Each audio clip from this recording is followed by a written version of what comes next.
ಚೇತನ ಜಗನ್ನಿಯಂತ್ರೇ ಅಶೇಷ ಸಂವಿದೆ ನಮೋ ನಾರಾಯಣಾಯ ಚ ಸರ್ವಶಕ್ರಾದಿವಂದಿತ. ಸರ್ವಶಕ್ರ ಸಾಮಾನ್ಯ ಭಾರಿ ದೊಡ್ಡವರು ಅಂಥವ್ರು ನಮಸ್ಕಾರ ಮಾಡ್ತಾರೆ ಅಂದರೆ ಆ ಗುಣ ಎಷ್ಟಿರ್ಬೇಕು ದೇವರಲ್ಲಿ. ಒಬ್ಬ ಕೋಟ್ಯಾಧೀಶ ಇನ್ನೊಬ್ರು ಕಾಲು ಹಿಡಿತಾನೆ ಅಂದರೆ ಅವ್ನು ಕೋಟ್ಯಾಧೀಶರಿಗೆ ಏನಾಗಿರ್ಬೇಕು, ಅವನೀಗ ಶತಕೋಟಿ ಇರಬೇಕು. ಅವರ ಬರೀದಾದರೆ ಸ್ವಲ್ಪ ಕೈ ಮುಗಿತಾನೆ, ಜಾಸ್ತಿ ಆದರೆ ಕಾಲು ಹಿಡ್ಕೊತಾನೆ. ಅದಕ್ಕೆ ದೇವರು ಎಲ್ಲ ಇಂಟೆಗ್ರೇಟ್ ಮಾಡ್ತಾ ಹೋಗ್ಬೇಕು, ಎಷ್ಟು ದೊಡ್ಡವನಾಗ್ತಾನೆ. ಅದು to the power of four ಇರೋಲ್ಲ, to the power of infinity. ದೇವರಿಗೆ ಏನೇ ಗುಣ ಸೇರಿಸ್ಬೇಕು, ನಾವು ಇನ್ಫಿನಿಟಿಗೆ ಹಾಕ್ಬೇಕು. ನಾವು ಸಮುದ್ರ ನೋಡ್ತೇವೆ, ನೀರಿಂದ ಅಷ್ಟೇ, ಅಲ್ಲಿ ಬೇರೆ ಏನಿಲ್ಲ, ನೀರಿದೆ ಅಷ್ಟೇ. ಆದರೆ ದೇವರಲ್ಲಿ ಎಲ್ಲಕ್ಕೂ ಸಮುದ್ರ ಮಾಡಬೇಕು ನಾವೀಗ. ಒಂದೊಂದು ಕಾಲ ಪರಿಪೂರ್ಣ ಗುಣಾರ್ಣವಾಯ, ಪ್ರತಿಯೊಂದು ಗುಣನೂ ಸಮುದ್ರ ಗೊತ್ತಾದ. ಆನಂದ ಸಮುದ್ರ, ಜ್ಞಾನ ಸಮುದ್ರ, ಬಲ ಸಮುದ್ರ. ಅದಕ್ಕೆ ಬಲವೀರ್ಯ ಮಹಾರ್ಣವಾಯ. ಹನುಮಂತ ಆರಾಧನೆ ಮಾಡ್ಬೇಕಾದ್ರೆ ಏನಂತ ಮಾಡ್ತಾರೆ? ಬಲವೀರ್ಯ ಮಹಾರ್ಣವಾಯ. ಬಲ ಒಂದು ಗುಣ, ವೀರ್ಯ ಒಂದು ಗುಣ. ಐಶ್ವರ್ಯ ಸಮಗ್ರಸ್ಯ ವೀರ್ಯಸ್ಯ ಯಶಸ್ಸ ಶ್ರೇಯ. ಅದು ಅನಂತ, ಇದು ಅನಂತ. ಈ ಸಾಗರ ಬರೀ ನೀರಣ ಅಂತ ಅರ್ಥ ಆಯ್ತಾ? ಈಗ ಅಲ್ಲಿ ಸ್ವಾರಸ್ಯ ಇದೆ. ದೇವರು ಈ ಸಾಗರ ದಾಟಬೇಕು. ಅವ್ರೀಗ ದೇವ್ರು ಏನು ಚಿಂತನೆ ಮಾಡಿದರು? ಎಲ್ಲ ಸಾಗರ ಚಿಂತನೆ ಮಾಡಿದರು. ತಕ್ಷಣ ಹರಿಬಿಟ್ರು. ಅರ್ಥ ಆಯ್ತಾ? ಇವತ್ತು ಅಷ್ಟು ದೂರ ಕಲ್ಲು ಹೋಗಿಬೇಕಾದ್ರೆ ಈಗ ಒಗೆಯೋದಿಲ್ಲ, ಏನು ಮಾಡ್ತೀವಿ? ಜಾಸ್ತಿ ಮಾಡಿ ಒಗೀತೀವಿ. ಇನ್ನೂ ಹೋಗ್ಬೇಕಾದ್ರೆ ಇನ್ನೂ ಜಾಸ್ತಿ ತಗೋತೀವಿ. ಅದನ್ನೇ ವ್ಯಾಸ ಭಾರಿ ನಮ್ಮೇ ತಿಳಿಯಾಗಿ ಬರೀತಾರೆ. ವಾಸುದೇವನ ಗುಣ ಸಮುದ್ರದೊಳು ಈಸಬಲ್ಲವ, ಭವ ಸಮುದ್ರ ಆಯಾಸವಿಲ್ಲದೆ ದಾಟುವನು ಶೀಘ್ರದಲ್ಲಿ ಜಗದೊಳಗೆ. ಪರಮಾತ್ಮನ ಗುಣ ಸಮುದ್ರ ತಿಳ್ಕೊಂಡವನಿಗೆ ಈ ಸಮುದ್ರ ಲೆಕ್ಕಕ್ಕೆ ಬರೋಲ್ಲ ಅಂತ ಹೇಳ್ತಾರೆ. ದೊಡ್ಡ ಕೆರೆಯಲ್ಲಿ ಈಜವನಿಗೆ ಚಿಕ್ಕ ಕೆರೆಯಲ್ಲಿ ಏನು ಮಾಡ್ತಾನೆ? ಹೌದಾ, ಚಿಕ್ಕ ಕೆರೆಯಲ್ಲಿ ಮುಳುಗೋರು ಇರ್ತಾರೆ, ಆದರೆ ಅದು ಎಕ್ಸ್ಪರ್ಟೈಸ್ ಬಂದು ಹೋಗ್ಬಿಟ್ಟಿರ್ತಾರೆ. ಈಗಾಗಲೇ ದೇವ್ರ ಗುಣ ಚಿಂತನೆ ಮಾಡಿದವನಿಗೆ ಈ ಸಂಸಾರದ ಗುಣ ಸಮುದ್ರ ಏನು ಕಾಣಿಸುತ್ತೆ ಅಂದರೆ ದೋಷಗಳೆಲ್ಲ ಕಾಲು ಹೊಡೆಯೋದಾಗ ನಡ್ಕೊಂಡು ಹೋಗ್ಬಿಡ್ತಾರೆ ಅಂತ. ನಮಗಿದೆಲ್ಲ ಅದಕ್ಕೆ ಅಧ್ಯಾತ್ಮ ಓದಿದಾಗ ಎಲ್ಲ ವಿದ್ಯೆನ ಅರ್ಥ ಮಾಡ್ಕೊಳ್ಳೋಕ್ಕೆ ಸಾಧ್ಯವಾಗೋದು ಅಧ್ಯಾತ್ಮದಿಂದ ಮಾತ್ರ ಸಾಧ್ಯ. ಅದೇ ಒಂದೇ ವಿದ್ಯೆ. ಇನ್ನು ಯಾವುದನ್ನು ಮಾಡ್ಕೊಂಡ್ರು ಕೂಡ ಅದು ಒಂದು ತಿಳಿದ್ರೆ ಪುಣ್ಯ, ಎರಡು ತಿಳಿಯೋ ಚಾನ್ಸ್ ಇಲ್ಲೇ ಇದೆ. ನಾವು ಬರೀ ಕಾಲು ತೋರಿಸಿ ಇವ್ರು ಯಾರು ಗೊತ್ತಾಗಲಿಲ್ಲ. ಬರೀ ಕೈ ತೋರಿಸ್ರಿ, ಗೊತ್ತಾಗಲಿಲ್ಲ. ಹೊಟ್ಟೆ ತೋರಿಸಿದ್ರು ಗೊತ್ತಾಗಲಿಲ್ಲ. ಗೊತ್ತಾಯ್ತು. ಮುಖ ಗೊತ್ತಾಯ್ತು, ಮುಖ ತೋರಿಸಿ ಗೊತ್ತಾಯ್ತು ಅಂದ್ಬಿಡು. ಮುಖ ಆ ದೃಷ್ಟಿಯಲ್ಲಿ ಪ್ರಧಾನ ವಿದ್ಯೆ. ಅಧ್ಯಾತ್ಮ ಅಂದರೆ ಮುಖ ಇದ್ದಾಗೆ ಎಲ್ಲದೂ ಕಾಣಿಸುತ್ತೆ ಅದರೊಳಗೆ, ಗೊತ್ತಾಯ್ತಾ? ಅದು ಉಳಿದು ಯಾವುದರಲ್ಲೂ ಕೂಡ ಅದು ಒಂದೇ ಪೂರ್ತಿ ಯಾರ್ದು ಗೊತ್ತಾಗಲ್ಲ ಕೊನೆಗೆ. ಅದಕ್ಕೆ ಪೂರ್ತಿ ಸಿನಿಮಾ ಇವರು ಯಾರೋ ತೋರಿಸ್ತಿರ್ಬೇಕಾದ್ರೆ ಕಣ್ಣು ಮುಚ್ಚಿಬಿಡ್ತಾರೆ, ಕಣ್ಣು ಕಾಣದಂತ ಮಾಡಿಬಿಡ್ತಾರೆ. ಅಷ್ಟರಲ್ಲಿ ಅವ್ರು ಯಾರ್ದು ಗೊತ್ತಾಗೋದಿಲ್ಲ. ಉಳಿದ ಭಾಗ ಗೊತ್ತಾದರೂ ಕೂಡ ಅದೇ face is the index of mind, eyes are the index of ಏನದು ಇಂಡಿಸಿಸ್ ಆಫ್ ಫೇಸ್. ಅದಕ್ಕೆ ಕಣ್ಣು ನೋಡಿ ಮಾತಾಡ್ಬೇಕಾದ್ರೆ ಸಾಮಾನ್ಯ ಮುಖ ನೋಡೋದು ಒಂದು, ಕಾಲು ನೋಡ್ಕೆ ಯಾರು ಮಾತಾಡೋದಿಲ್ಲ. ಅದರಲ್ಲೂ ಕಣ್ಣಿನ ಕಡೆ ಗಮನ ಕೊಡ್ತಾರೆ. ಆ ಕಣ್ಣಲ್ಲಿ ಅರ್ಥ ಆಗುತ್ತೋ ಎಲ್ಲ ಗೊತ್ತಾಗ್ತಾ ಹೋಗುತ್ತೆ. ಅವ್ರ ಮಾತಿಗಿಂತ ಕ್ಲಾರಿಟಿ ಯಾವುದರಲ್ಲಿದೆ? ಮಾತು ಅರ್ಥ ಆಯಿತು ಅಂತಾನೆ, ಕಣ್ಣಲ್ಲಿ ಆಗಿಲ್ಲ ಅಂತ ತೋರಿಸುತ್ತದು. ಅವ್ರು ಏನು ಮಾಡ್ತಾನೆ ಗೊತ್ತಾ? ನಿಮ್ಗೆ ಅರ್ಥ ಆಗಿಲ್ಲ, ಸುಳ್ಳು ಹೇಳ್ತೀರಿ ಅಂತ ಹೇಳ್ತಾರೆ. ಅಂದರೆ ಕಣ್ಣು ನಮಗೆ ಇನ್ನೂ ಅವನ ಮಾತಿಗಿಂತ ಹೆಚ್ಚು ವ್ಯಾಲಿಡ್ ಯಾವುದು? ಕಣ್ಣು. ಅದಕ್ಕೆ ಕಣ್ಣಿನಲ್ಲಿ ಅಷ್ಟೆಲ್ಲ ಭಾಷೆ, ಅದು ಭಾಷೆನೇ ಭಾರಿ ದೊಡ್ಡದು ಕಣ್ಣಿನ. ಅದಿಷ್ಟು ತಿಳಿಸ್ತಾರೆ. ಈಗ ನಾನು ಅದಕ್ಕೆ ಯಾಕೆ ಬಂತಿದ್ದು? ಸರ್ವಶಕ್ರಾದಿ ವಂದಿತ. ಎಷ್ಟು ದೊಡ್ಡವನಿರಬೇಕು ದೇವರು ಅಂತ ಊಹೆ ಮಾಡಬಹುದಾಗ. ಕೊನೆ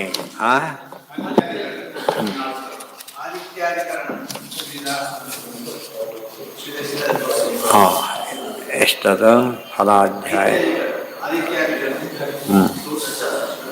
ನಚ ವಿವಿಧ ಆಯ್ತಲ್ಲ. ಆದಿತ್ಯಾದೀನ ನಿನ್ನೆ ಬಂದಿತ್ತು, ಒಂದೊಂದು ಕಡೆ ಇದೆ, ಇಲ್ಲ ಎಲ್ಲ ಕಡೆ ದೇವರಿದ್ದೆ. ಆದಿತ್ಯನ ಅಷ್ಟೇ ಅಲ್ಲ, ಎಲ್ಲರನ್ನೂ ಅವರವರ ಸ್ಥಾನದಲ್ಲಿ ಚಿಂತನೆ ಮಾಡಬೇಕು. ಒಬ್ಬ ಆದಿತ್ಯ ದೇವರ ಕಣ್ಣಲ್ಲಿಲ್ಲ, ಅನಂತ ಆದಿತ್ಯರಿದ್ದಾರೆ. ಭೂತ ಭವ್ಯ ಭವತ್ ಪ್ರಭು ಆ ರೀತಿ ಚಿಂತನೆ ಮಾಡಿ. ನಚ ಜ್ಞಾನಸ್ಯ ಸಮ್ಯಕ್ ತದ್ವಿಷಯತ್ವ ಮಾತ್ರೇಣ ಪೂರ್ತೇ ಆಸನಾದಿನ ನ ಕಾರ್ಯಂ ಇತಿ ವಾಚ್ಯಂ. ಈಗ ಎಲ್ಲ ತಿಳ್ಕೊಂಡಾಯ್ತು, ಇನ್ನೇನು ರೀತಿ ಕೇಳಿದರೆ ಸಾಲದು, ಧ್ಯಾನ ಮಾಡಬೇಕು ಅಂತ ಹೇಳ್ತಾರೆ. ನೆಕ್ಸ್ಟ್ ಏನು ಮಾಡಬೇಕೀಗ? ಧ್ಯಾನ ಮಾಡಬೇಕು. ಅದಕ್ಕೆ ನಚ ಜ್ಞಾನಸ್ಯ ಸಮ್ಯಕ್ ತದ್ವಿಷಯತ್ವ ಮಾತ್ರೇಣ. ಜ್ಞಾನ ಫಸ್ಟ್ ಕ್ಲಾಸ್ ಜ್ಞಾನ ಇದೆ ಅವನಿಗೆ, ಧ್ಯಾನ ಮಾಡಿಲ್ಲ. ಅವಾಗೇನಾಯ್ತು? ಅಲ್ಲಿಗೆ ಅವನ ಜ್ಞಾನ ಪೂರ್ಣತೆ ಪಡೆಯೋದಿಲ್ಲ. ಆದ್ದರಿಂದ ಧ್ಯಾನ ಮಾಡಿ ಏನು ಮಾಡಬೇಕು? ಅದನ್ನು ಸಾಕ್ಷಾತ್ ಮಾಡಲೇಬೇಕು. ನಾವು ಧ್ಯಾನ ಮಾಡದೆ ದೇವ್ರು ನೋಡೋಕ್ಕೆ ಯಾತಕ್ಕಾಗೋದಿಲ್ಲ ಅಂದರೆ, ನಾವು ಬಿಂಬಮೂರ್ತಿ ಒಳಗಿರೋದ್ರಿಂದ ಒಳಗೆ ಮಾಡ್ಬೇಕಾದ್ರೆ ಏನು ಮಾಡಬೇಕು? ಇವತ್ತು ನಮ್ಮಲ್ಲಿ ಸಿಂಪಲ್ ನೋಡಿ, ಮನೆಯಲ್ಲಿ ದೀಪ ಇದೆ, ರೋಡಲ್ಲಿ ದೀಪ ಇಲ್ಲ. ರೋಡಲ್ಲಿ ದೀಪ ಇದೆ, ಮನೆಯಲ್ಲಿ ದೀಪ ಇಲ್ಲ. ಅರ್ಥ ಆಯ್ತಾ? ಎರಡು ಕಡೆ ಇಲ್ಲ, ಅದು ಬೇರೆ ಕೇಸು. ಆದರೆ ಅವಾಗ ಹೇಳ್ತೇವೆ ನಾವು, ರೋಡಲ್ಲಿ ದೀಪ ಇದೆ, ಮನೇಲಿ ಏನು ಮಾಡೋಕ್ಕಾಗ್ತಾ ಇಲ್ಲ ಅವನಿಗೆ. ರೋಡಲ್ಲಿ ದೀಪ ಇದೆ, ಹೋಗಿ ಬರ್ಬೋದು ಅಷ್ಟೇ. ಆದರೆ ಮನೆಯಲ್ಲಿ ದೀಪ ಇದೆ, ಎಲ್ಲ ಮಾಡ್ಬೋದು, ಹೊರಗೆ ಹೋಗೋಕ್ಕಾಗಲ್ಲ, ಅಲ್ಲಿಲ್ಲ. ಅದಕ್ಕೆ ಧ್ಯಾನ ಅಂಬೋದು ಏನು ತೋರಿಸುತ್ತೆ? ಒಳಗಿನ ಪರ್ಫೆಕ್ಷನ್ ತೋರಿಸುತ್ತೆ. ಒಳಗಿನ ಪರ್ಫೆಕ್ಷನ್ ಗೊತ್ತಾಗಬೇಕಾದ್ರೆ ದೇವ್ರ ಬಗ್ಗೆ ಧ್ಯಾನ ಮಾಡಿದ್ರೆ ಮಾತ್ರ ಗೊತ್ತಾಗುತ್ತೆ. ಯಾಕೆ ಬೇರೆ ಕಡೆ ಕಣ್ಣು ಕಾಣೋದಿಲ್ಲ, ದೇವ್ರು ಕಾಣಿಸೋದಿಲ್ಲ. ಆದ್ದರಿಂದ ಒಳಗಿಂದನೇ ನೋಡೋದು. ಅದು ಒಳಗಣ್ಣಿಂದ ನೋಡು ಅಂತ ಹೇಳ್ತಾರೆ.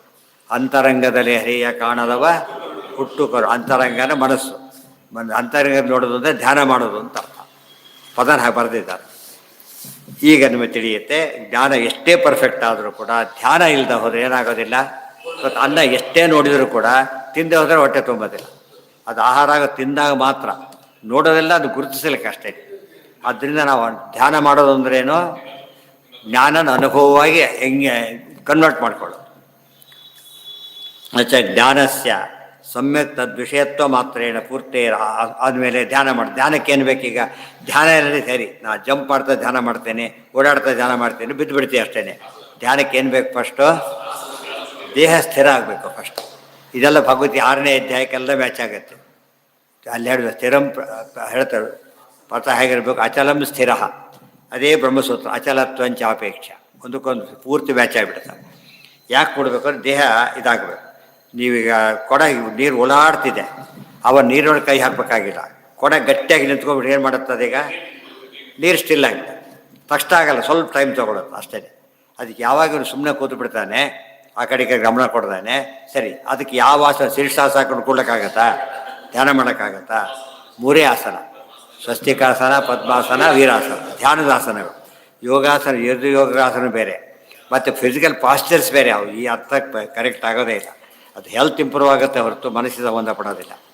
ಮೇನ್ಲಿ ಮೈಂಡ್ ಬೇಕು, ಸ್ಥಿರ ಆಗಬೇಕು. ಮನಸ್ಸು ಸ್ಥಿರ ಆಗಬೇಕಾದ್ರೆ ಏನಾಗಬೇಕು? 3 ಆಸನದಲ್ಲಿ ಒಂದು ನಿಮಗೆ ಯಾವುದಾದ್ರೂ ಅದರಲ್ಲಿ ಚಾಯ್ಸ್ ಇದೆ ನಿಮಗೆ. 3 ಒಂದು ಆಸನ ಹಾಕೊಂಡು ಕೊಡು, ಇದು ಸಿಗೋದಿಲ್ಲ. ಆಮೇಲೆ ಏನು ಮಾಡಬೇಕು? ಆ ಕಡೆ ಈ ಕಡೆ ನೋಡಬಾರ್ದು. ಕಣ್ಣು ಪೂರ್ತಿ ಮುಚ್ಚೇನೆ ಇದ್ದೇ ಹೋಗಿ ಬಂದುಬಿಡ. ಪೂರ್ತಿ ಕಣ್ಣು ತೆಗೆದ್ರೆ ನೋಡೋಕ್ಕೆ ಬರೋದಿಲ್ಲ. ಅದಕ್ಕೆ ಹೇಗಿರಬೇಕು? ಭ್ರೂ ಮಧ್ಯ ಅಥವಾ ನಾಸಾಗ್ರ ನೋಡಬೇಕು. ಅದೆಲ್ಲ ಓವರ್ನೈಟ್ ಬರೋದಿಲ್ಲ, ಅಭ್ಯಾಸ ಮಾಡ್ತಾ ಹೋಗಬೇಕು. ಇಲ್ಲದ್ರೆ ಅದಕ್ಕೆ ಅಷ್ಟಕ್ಕೆ ನಿದ್ದೆ ಬರುತ್ತೆ ಬೇಕಾದ್ರೆ. ಅದೇ ಗೊತ್ತಿಲ್ಲದವ್ರು ಯಾವ್ಯಾವ ಕಡೆ ಇದ್ರೆ ಮಾಡಬಹುದು. ಆ ಅರ್ಥದಲ್ಲಿ ಎಲ್ಲ ಮ್ಯಾಚ್ ಮಾಡಬೇಕು. ಅಚಲ ಅಂತ ಆಕ್ಷೇಪ ಸ್ಥಿರತ್ವ ಇರಬೇಕು. ಆ ಕಡೆ ಈ ಕಡೆ ನೋಡಬಾರದು. ಇಷ್ಟೇ ಮಾಡಿ ನೋಡೋದ್ರಿಂದ ಮಿನಿಮೈಸ್ ಆಗ್ತಾ ಬರುತ್ತೆ ಮನಸ್ಸು. ಎಲ್ಲ ಇಂದ್ರಿಯಗಳು ಕೂಡ ಒಂದು ಕಡೆ ಬಂದಾಗ ಫೋರ್ಸ್ ಭಾರಿ ಜಾಸ್ತಿ ಆಗುತ್ತೆ. ಹೇಳಿಲ್ಲ, 5-6 ನಲ್ಲಿ ಹಾಕಿರ್ತಾರೆ ಕೈ ತೊಳೆಯೋದಕ್ಕೆ, ಎಲ್ಲ ಬಿಡ್ಕೊಬಿಡ್ತಾರೆ, ಸಣ್ಣ ಬರ್ತಾರೆ. ಒಬ್ಬರು ಎಲ್ಲ ಆಪಾಡಿತಾರೆ, ಜೋರಾಗಿಬಿಡ. ಅದಕ್ಕೆ ಕುರುಡ್ರಿ ಗಿಡ್ರಿ ಎಲ್ಲ ಸಾಮಾನ್ಯವಾಗಿ ಒಂದು ಕಡೆ ಎಕ್ಸ್ಪರ್ಟ್ ಆಗಿರ್ತಾರೆ. ಒಂದು ಯಾರಿಗೆ ಒಂದು ಅಂಗವೈಕಲ್ಯ ಇರುತ್ತೆ, ಬೇರೆ ಅಂಗ ಸ್ವಲ್ಪ ಸ್ಟ್ರಾಂಗ್ ಆಗಿರುತ್ತೆ. ಅರ್ಥ ಆಯ್ತಾ? ಕುರುಡ್ರು ಎಷ್ಟೋ ಸರ್ತೆ ಖಂಡಿತರಿಂದ ಕ್ಲಿಯರ್ಗೆ ಅರ್ಥ ಮಾಡ್ಕೋತಾರೆ. ಕ್ಲಾರಿಟಿ ಅಷ್ಟು ಜಾಸ್ತಿ ಇರುತ್ತೆ. ಯಾಕೆ ಅವ್ರು ಫೋರ್ಸ್ ಕ್ಲಾರಿಟಿ ಬರಲಿಕ್ಕೆ ಇಂದ್ರಿಯ ಶಕ್ತಿಯಲ್ಲಿ ಇಲ್ಲೇ ಡೈವರ್ಟ್ ಮಾಡ್ತಾರೆ. ಅರ್ಥ ಆಯ್ತಾ? ಅವ್ನು ಕಣ್ಕೊಂಡು ಡೈವರ್ಟ್ ಮಾಡ್ಕೋಬಾರ್ದು. ಕಣ್ಣನ್ನು ಮುಚ್ಕೊಬಿಟ್ರೆ ಡೈವರ್ಟ್ ಆಗಿಬಿಡುತ್ತೆ ಅಷ್ಟೇ. ಕಣ್ಣನ್ನು ಮುಚ್ಕೊಬಿಟ್ರೆ ಸಾಕು. ಆತ ಹೇಳಿದ್ನಲ್ಲ, ಕಣ್ಣು ಕಳ್ಕೊಬಿಡ್ತೀವಿ, ಕಣ್ಣು ಕಳ್ಕೊಳಕ್ಕೆ ಹೋಗಬೇಡಿ, ಅದು ಮುಚ್ಕೊಬೇಡಿ ಅಷ್ಟೇ. ಬೇಕಾದಾಗ ತೆಗಿ. ಹಿಂದೆ ಟೆಲಿಗ್ರಾಮ್ ಕಾನ್ಸೆಪ್ಟ್ ಫಸ್ಟ್ ಕ್ಲಾಸ್ ಆಗಿತ್ತು. ಒಂದೊಂದು ವರ್ಡ್ ಸೇವ್ ಮಾಡ್ತಾಯಿದ್ರು. ಈ ಮೊಬೈಲ್ ಮೇಲೆ ಸೇವ್ ಹೊಟ್ಟೆ ಹೋಗ್ಬಿಡ್ತಾರೆ, ಬಾಯಿ ಇರೋಷ್ಟು ಮಾತಾಡ್ತಿರ್ತಾರೆ. ಅಲ್ಲಿ ಹಾಗಲ್ಲ, ಒಂದು ಪದಕ್ಕೆ ಇಷ್ಟಿಷ್ಟು ಫಿಕ್ಸ್ ಮಾಡಿಬಿಟ್ಟಿರ್ತಾರಲ್ಲ, ಅದಕ್ಕಿಷ್ಟೇ, ಡನ್ ಅಷ್ಟೇ. ಬಿಡುದ್ದೆಲ್ಲ ಅಂಡರ್ಸ್ಟುಡ್ ಅವನಿಗೆ, ಡನ್. ಇಷ್ಟು ಈಗೆಲ್ಲ ಹೋಗಿದ್ನಲ್ಲ ಕತೆ ಅಲ್ಲೆಲ್ಲ ಬರೀತಾ ಶುರು ಮಾಡ್ತಾರೋನು, ಬಸ್ಸಿಗೆಲ್ಲ ಚದತ್ತಿದೆ, ಅಲ್ಲೋದೆ ಇಲ್ಲೋದೆ ಹೇಳ್ತಾ ಮುಖ್ಯ ವಿಷಯ ಬಿಟ್ಟಿರ್ತಾರೆ. ಅದಲ್ಲ, ಆ ಟೆಲಿಗ್ರಾಮ್ ಕಷ್ಟ ತಲೆಯಲ್ಲಿ ಯಾವಾಗಲೂ ಇರಬೇಕು. ಅದು ದುಡ್ಡಿದೆ, ಮಾತಿಗೆ ದುಡ್ಡಿದೆ. ಗೊತ್ತಾಯ್ತಾ? ಆ ದುಡ್ಡು ಅಂದರೆ ಯಾವುದು? ಜ್ಞಾನದ ಮಹತ್ವ ಇದೆ, ಅರ್ಥ ಮಾಡಿಕೊಂಡು ಉಪಯೋಗಿಸ್ಬೇಕು. ಯಾವುದು ಯಾವುದು ಯಾವುದು ಯಾವುದೇ ಹೇಳ್ತಿರೋದು? ಮಾಡಿದಷ್ಟು ಕೂಡ ಮನುಷ್ಯ ಏನಾಗ್ತಾನೆ? ನೀವು ಹೊಡಿಬೇಕಾಗಿದೆ. ಏನು ಮಾಡ್ತೀವಿ ನಾವೀಗ? ಕೈಲಿ ಹೊಡಿಬೇಕು. ಎಲ್ಲ ಶಕ್ತಿ ತೊಗೋತೀವಿ ಇಲ್ಲ ಫಾಸ್ಟಿಗೆ, ಇಡೀ ದೇಹ ಗಟ್ಟಿ ಮಾಡ್ಕೋತಾನೆ. ಇಲ್ಲಿ ತಂದು ಅದು ಇಲ್ಲಿ ತರ್ತಾನೆ, ಮತ್ತೆ ಕೈ ತಂದು ಇಲ್ಲಿ ತಂದು ಇಲ್ಲಿಂದ ಹೊಡಿತಾನೆ. ಗೊತ್ತಾ? ಬರೀ ಹೀಗೆ ಹೊಡೆದ್ರೆ ಪೆಟ್ಟು ಬಿಡೋಲ್ಲ, ಹೀಗೆ ಹೊಡಿತಾರೆ, ಪೆಟ್ಟು ಬಿಡೋದಿಲ್ಲ. ಇಷ್ಟು ಬಿಡೋದೆ ಎಲ್ಲ ತರಬೇಕು ಅವನೀಗ. ಅದಕ್ಕೆ ರಾವಣ ಹನುಮಂತನ ಹೊಡಿಬೇಕಾದ್ರೆ ಹಾಗೆ ಮಾಡಿದಂತ ಬರೀತಾನೆ. ಮತ್ತು ತನ್ನ 10-20 ಶಕ್ತಿ ತಂದು ಹನುಮಂತನ ಎದೆ ಮೇಲೆ ಜೋರಾಗಿ ಹೊಡಿತಾನೆ, ಏನೇನೋ ಆಗೋದಿಲ್ಲ. ಅವ್ರ ಕೈಗೆ ಗಾಳಿಗೂದು ಕೈ ನೋಯಿಸ್ಕೊಂಡ. ಅದೇ ಹನುಮಂತ ಹೀಗೆ ಹೊಡಿತಾರಷ್ಟೇ, ಏನು ಕಷ್ಟ, ಈಗ ಹೊಡಿಯೋದಷ್ಟೇ.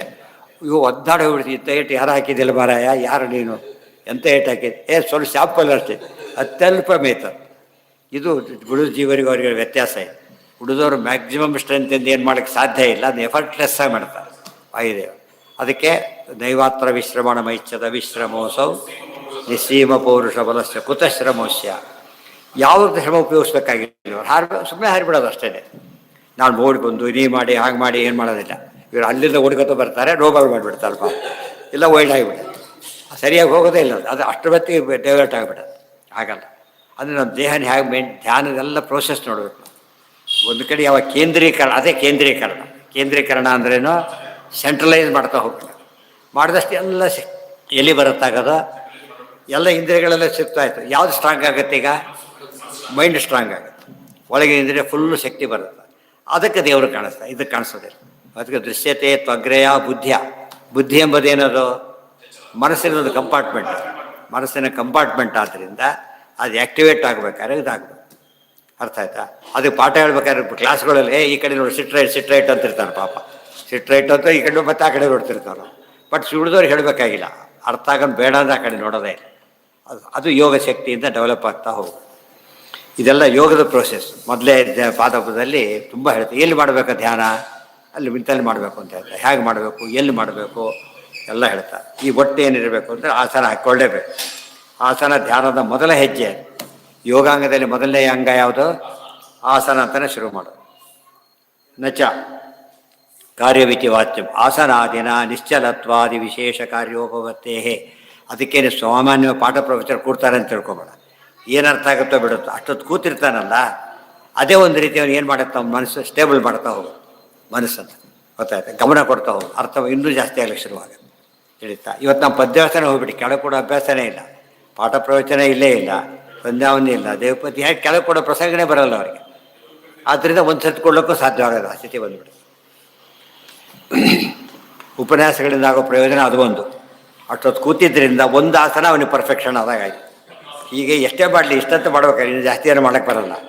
ಅಲ್ಲಿ ಒಂದು ಸಿದ್ಧಿ ಬರ್ತಕ್ಕೆ ಶುರುವಾಗುತ್ತೆ. ಎಷ್ಟೋ ರೋಗ ಕಡಿಮೆ ಆಗುತ್ತೆ. ಆಸನ ಯಾವ ಸರಿ ಮಾಡ್ಕೊಂಡ್ಬಿಡ್ತಾನೆ, ಒಂದು ಟೈಪ್ ಡಿಸೀಸ್ ಹೋಯ್ತಲ್ಲಿ. ಅರ್ಥ ಆಯ್ತಾ?